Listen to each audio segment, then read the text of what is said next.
Hello! In this video, I'm going to share the 5-step process I use to take my character from this to this. I'll share tips on shape design, color choice, and how to shade so that you can elevate your drawings from simple sketches to complete characters. So the first place to start is, what are the 5 steps? In this process, we have sketching, the line phase, the flat colors phase, shading, and then finally highlights. Let's get into the time lapse. So the first thing you want to do when you're creating a character is to come up with a concept. And inspired by this sketch I made a year ago, I had the idea to make a crocodile warrior. So before even sketching, I gathered some references so that my sketches would have a sense of focus. If we analyze these style references, notice how they all have very similar qualities. They're all cel shaded with bold colors and minor highlights. And this is what I want my final sketch to look like. So what are we doing when we're sketching here? Well, you're looking at the big, broad shapes that are giving the audience a sense of who your character is. This is where we get into shape design. If you've ever watched a Disney movie, then you might know this already, but just not articulate it. Shapes have a meaning attached to them. We can look at Jafar and know that he's a villain without seeing what the show is because of his shapes. But let's take an example here. We can assign meaning to these shapes based on the qualities that they have. For example, a circle, it doesn't have any sharp edges, meaning it is easy to hold, it's comfortable, so we can assign it a meaning like gentle. And when it comes to personality, it can also be kind. This is why you often see likable characters like Joy from Inside Out very circular, because they're not harmful and they're very comforting. Triangles often remind us of danger because spiky things, right? Icicles, forks, swords, they're all sharp and they can inflict pain, but they can also represent power. So we can have Jafar with a clear triangular shape language, but we can also have a hero who has the same shape language as Jafar. They're both inverted pyramids, but because a triangle represents danger, it also represents power. And finally, we have a square. A square represents stability. It is the hardest of the 3 objects to move because it's absolutely symmetrical and flat. But at the same time, when something doesn't change, it can be considered boring. And you can see this shape language perfectly epitomized in this photo from up. So as I'm designing my characters, I'm thinking, how can I use these shapes to tell the audience who this character is? So the character I wanted to convey was a warrior that is not that scary. So as I'm drawing these characters, I'm keeping in mind what I know about shapes. It's taking a lot of iterations. As you're coming up with a character design, it's going to take a lot of iterations. And you can see all these different ideas I had. As I'm working, notice that I'm keeping my lines very loose and focusing on the big shapes. And I'm not afraid to completely scrap an idea if it doesn't feel right.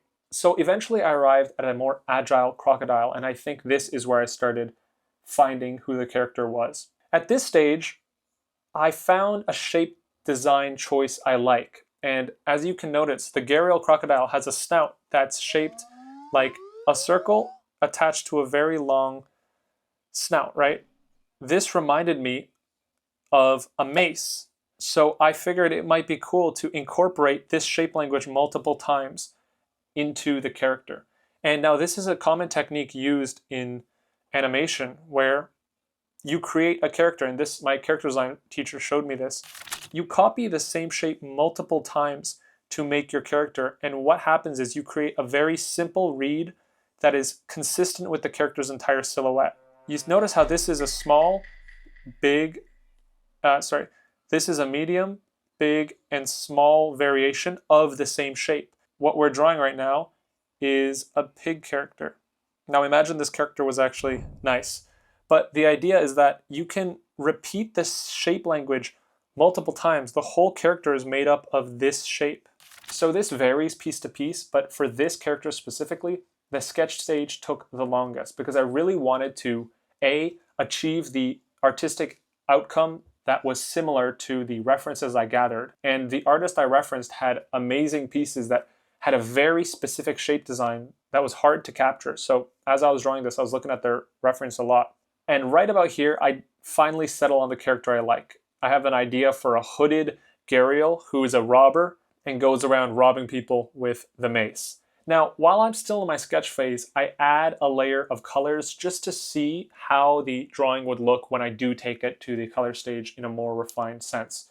I'm doing a quick color pass, and the first time I put down the colors, I already liked them, so I didn't adjust them at all. But you can always adjust the colors, and I'd recommend putting each color on a different layer. That way you can adjust each layer and play with the colors, create multiple variations. And to show that this character is money driven, I gave the character a bunch of golden bracelets. With these colors laid out, let's talk a little bit about color choices. Just like there are shape design choices like big, medium, and small, it's the idea that you should have in any composition a nice arrangement of big, medium, and small shapes, so it's not just the repetition of one shape.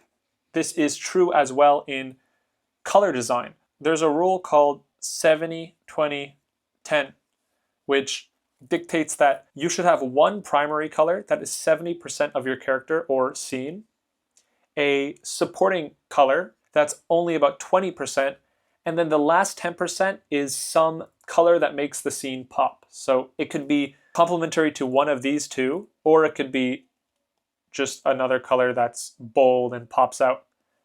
And the way I applied it in this character is we have the purple, and it might be blue. I'm colorblind, so forgive me if it's blue. So predominantly I chose green for this character, given that he's a crocodile. So we have this green tone.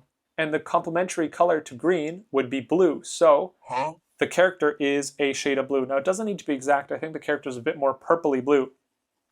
But we have 70% green, about 20% blue, and then the final pop of color in the eyes and the bracelet is this 10% gold, right? And together it creates a broad enough color palette that it stays interesting without too many colors. Because the last thing you want is a bunch of colors that compete for the viewer's eyes.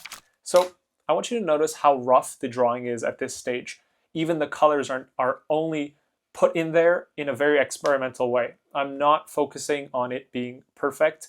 I'm just dropping in values and colors for quick experimentation. So with all these decisions made, now I go into the inking phase. And for the inking phase, I'm picking the same brush as I used for the sketching phase, which is just the basic round brush. All I've done is turn off the opacity and the pressure. Now, the inking phase is relatively straightforward. Go over all your old sketch lines and pick one line that will indicate the character's shape and volume best. But there's some things you can do to really make your inking pop, and that is line weight.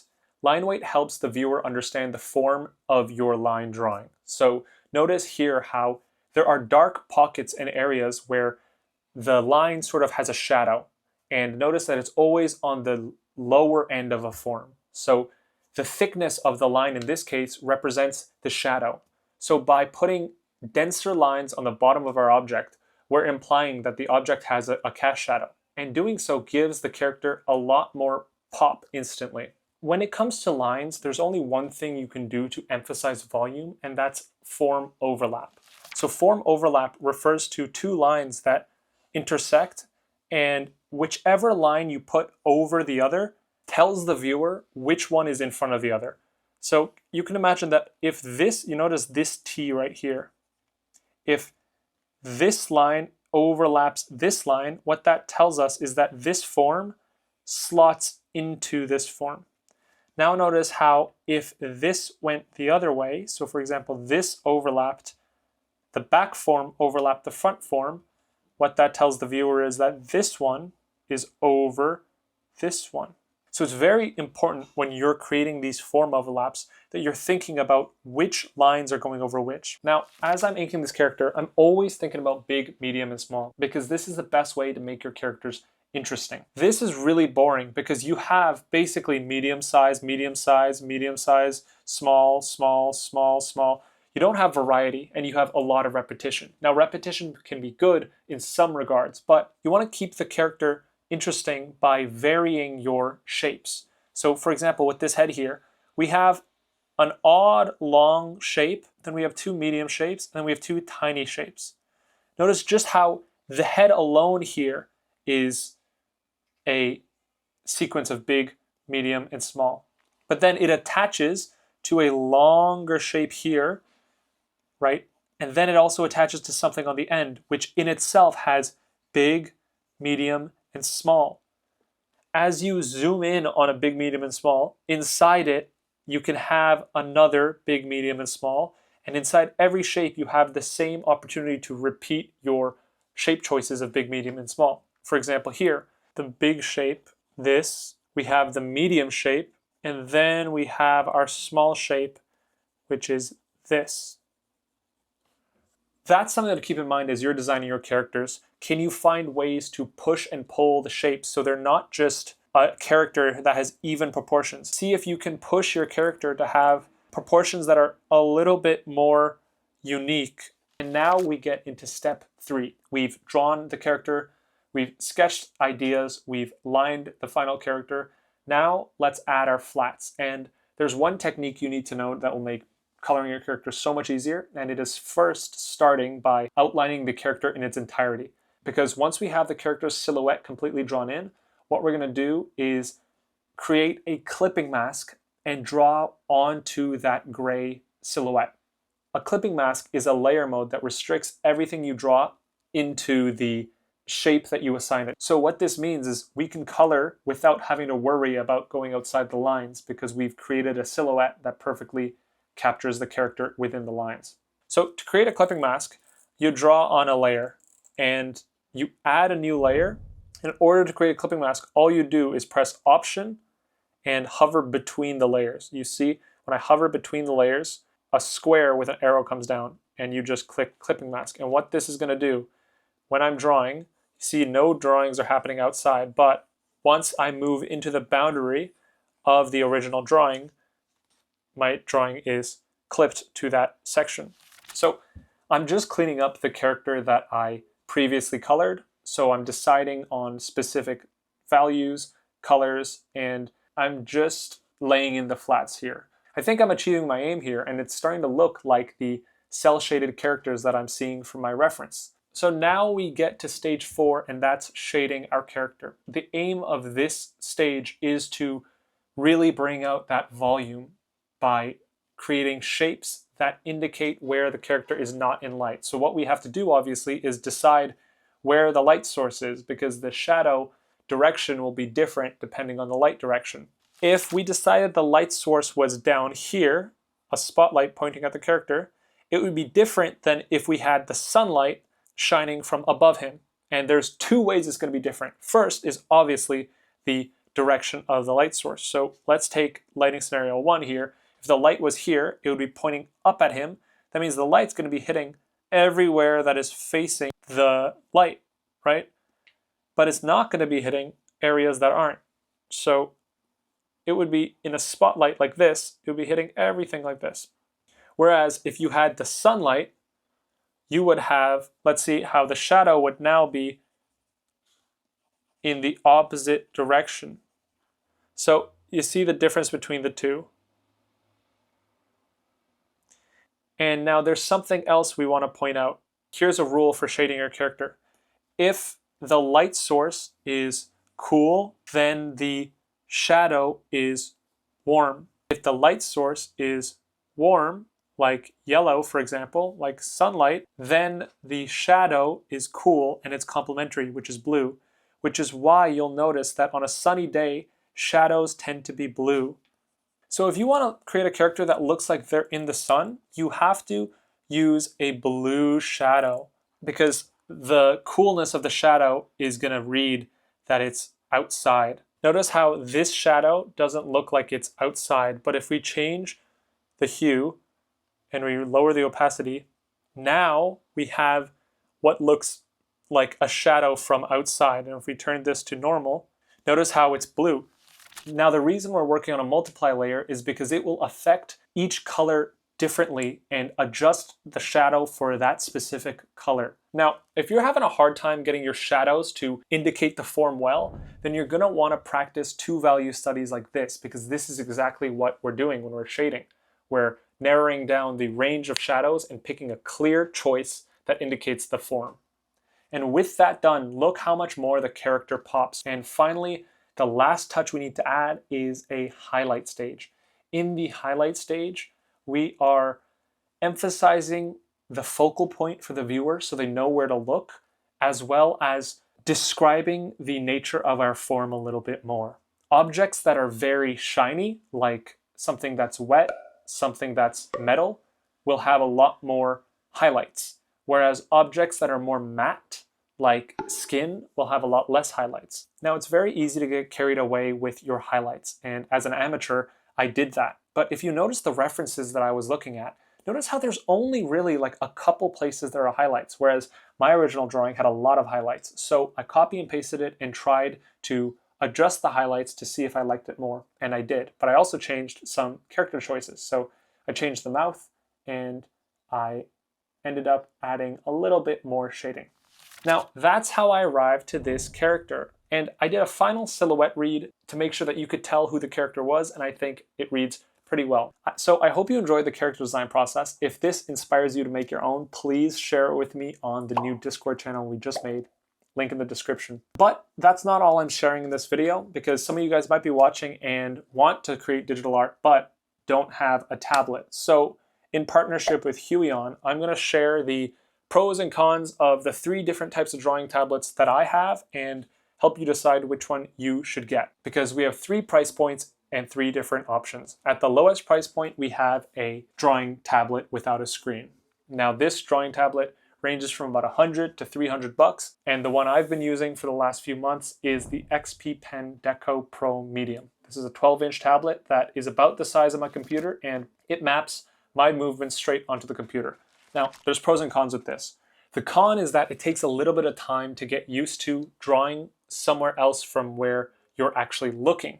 But the benefit of this is it's much better for your posture in the long run, because when I'm drawing on a tablet like this, you've probably seen me, your boy is hunched over, your boy is contorting. I don't know why I feel the need to turn my head when I'm drawing like this, but that doesn't happen when I'm looking at my computer and drawing on a different tablet. Now, another benefit is that these are cheaper while still being as technically precise as any other drawing tablet. However, there are obvious benefits with the tier above, which is the industry standard screen tablet. Now, the screen tablet not only serves as a drawing tablet, it also seconds as a monitor, which is really helpful because if you're a digital creative, then you probably have benefits for a second screen. By the way, the tablet that I've been using for the last month was the Huion Canvas 16. Huion sent me this to review, but I've also used the Artisol D16 for 5 years before this, and screen tablets generally tend to be the best bang for your buck option, and it's because they're always on sale and they tend to be quite affordable. So this one, for example, is I think $700 on a bad day, but it's usually on sale. I found it on sale like 4 times a year for $300. So for $300, you're getting a pretty good tablet. Now, both tablets come with dials and buttons that you can adjust to speed up your workflow, and I found them to be super helpful, especially when you have a second tablet that you're not close to your computer. You can use these buttons on the side. But they're not going to be nearly as convenient as the third and most expensive option, which is your drawing computer. So for me, that's the iPad Pro. You have your Samsung tablets, you have your Chromebooks, anything that pretty much is a computer with a screen, and it comes with a pen. The benefit of this one is that it's an all-in-one solution to your drawing and computing needs. It's all right there. It's super portable, super light, and you'll find yourself drawing more with something like this. And the downside is the same posture problem that you'll get with the screen tablet. The price, it's about $1,000, and the weakness is the pen. So if we look at the pen for the Huion Canvas 16, it's actually pretty nice. You have a much thicker pen than you have from the Apple Pencil. It has buttons on it, and you can replace the nib. Whereas Apple doesn't give you a replaceable nib. You have to buy them yourself. The pen is actually very small, so I actually get cramped up over time as I'm drawing, whereas I don't with this because it's so much bigger. So those are the few pros and cons. Ultimately, I'd say that something like this is the best one. And now Huion sent me this, and I didn't have to pay for it because I'm reviewing it. And thanks to you guys, I got this for free, so thank you so much. But I would still buy this type of screen tablet, and Huion and XP Pen are the current industry competitors to Wacom. Now, Wacom is going to be your best bet, but it's also the same price as your iPad. So Wacoms tend to be pretty expensive, and I've used Wacoms. I've used smaller brands like Artisol before, and I've used this for about 5 years, but I found that I had a lot of problems with this one. Granted, it's 5 years old, but customer support was really hard to find on smaller brands. So Huion and XP Pen are the industry, second and third place in the industry right now. So if you're looking to get a tablet, I have a link in the description for those if you're interested. And if you enjoyed this lesson and want to learn more from me, then I'm currently running classes every week. If you want to join Drawing Club, then you can sign up in the link in the description. And right now you can get $100 off if you do sign up. So I'll see you in class, and thank you guys. Bye.